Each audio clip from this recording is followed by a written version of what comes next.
you know. I mean, just recently they verified the Shroud of Turin. Have you seen that?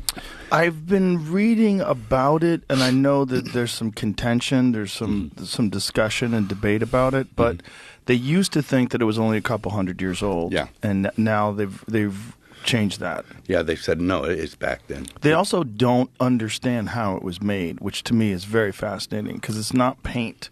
It's not. They don't know what caused the image itself and how that technology would have even been available. It wasn't. No. A couple thousand years ago. An intense light. I mean, atomic.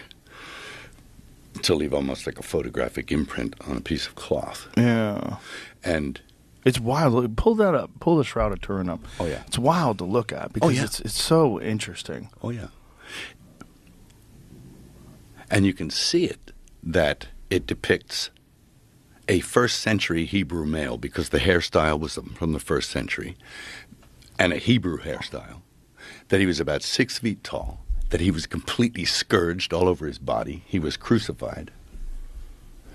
That's it there. The one on the left the one on the right is just like an artistic rendition. That's the face. Yeah, click on that one. The face. Yeah, that's good enough. Get that large. That's fucking crazy. Yeah. Scourged, beaten.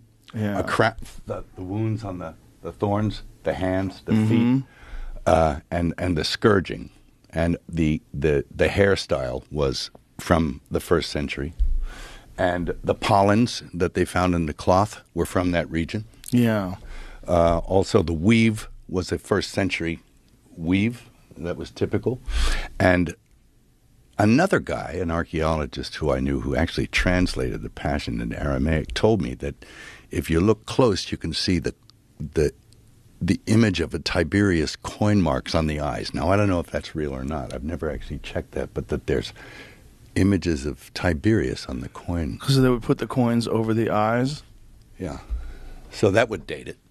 But they have now verified that it does actually go back to that time period. For a while, they were testing pieces that had been repaired in the 13th century or, you know. So. What is the latest on that, Jamie? Can you see, like... I was trying to get that. I have 2 different articles from within the last 6 months saying the opposite Smithsonian things. So opposite, of course. Dig into which one sounded the most accurate. Well, it's such a crazy thing to even try to verify. Like, what are you saying? You're saying that this is really the shroud that Jesus was covered in? So you're saying Jesus historically absolutely did exist, and we think that this is the shroud that covered him. That alone, people, incredulity, people's immediately their hackles raised. Like, wait a minute, and they just instead of like looking at it objectively, they almost always want to look at it from a point of view of disproving it immediately, dismissing it immediately. But that's that's science, isn't it? You have to sort of you play the devil's advocate, and that's okay. Go for it, you know. Are you aware of Graham Hancock? Oh no, Graham Hancock is he's sort of a historian that has a very he's got a series on Netflix. He's a fascinating guy, and his career started because he was investigating these accounts in Ethiopia of the Ark of the Covenant. Right. And that they believe the Ark of the Covenant is in this one church that's protected by all these monks that wind up getting cataracts and radiation disease and sickness.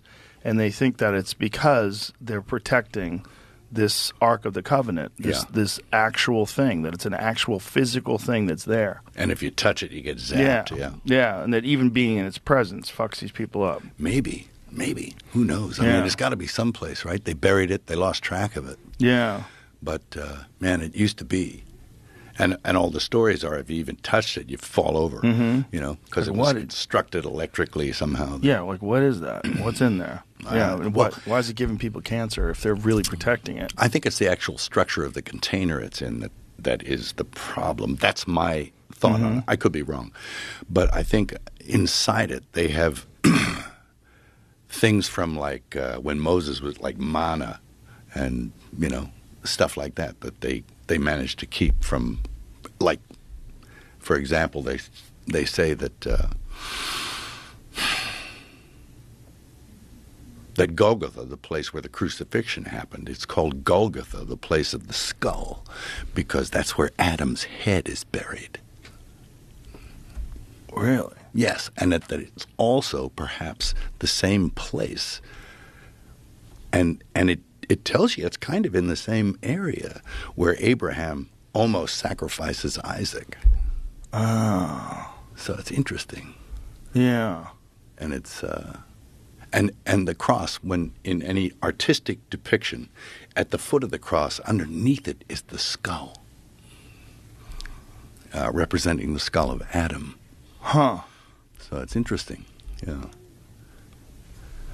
Yeah, there it is. Yeah. That's the skull of Adam, huh? Yep. Wow.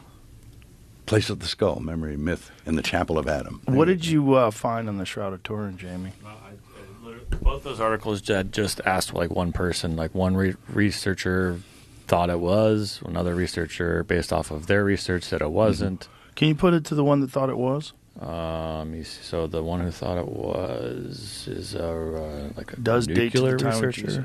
A nuclear researcher, Jesus The Christ. other one was like a AI artist from Brazil. Yeah. So I don't know who has the most. So it says, study published in the Skin journal Heritage. The authors conducted dating work on a sample from the shroud, coming to the conclusion that it may be a 2,000-year-old relic. The shroud, which has long been the subject of intense scrutiny, features a faint image of a man some believe is the body of Jesus miraculously imprinted onto the cloth. While the latest study does not discuss the question of whether or not the artifact was indeed Jesus' burial shroud, specifically, the authors did find its age is roughly consistent with his time. Oh. Yeah. Yeah. I think, isn't the Smithsonian guy all for it? I don't know. Maybe that's him. I don't know. But, yeah. There's for and against. There's always been. Yeah, always. But it's just... But the image is like... Yeah, it's pretty crazy. Yeah. Whatever it is pretty crazy. And the fact that they don't know how they made it is also pretty crazy. Yeah. It's not a painting. Nope. They're not exactly sure how No. it even came about. Yeah. It had to have been some kind of intense light. Well, the thought was that even trying to replicate something like that today would be incredibly difficult to do. Sure. It's like an X-ray vision. You know? Yeah. It's like an X-ray. That's what you really see it in the negative only. Right. You know. It's Right. crazy. It's like a negative. Yeah. Yeah. Hey, I buy it. But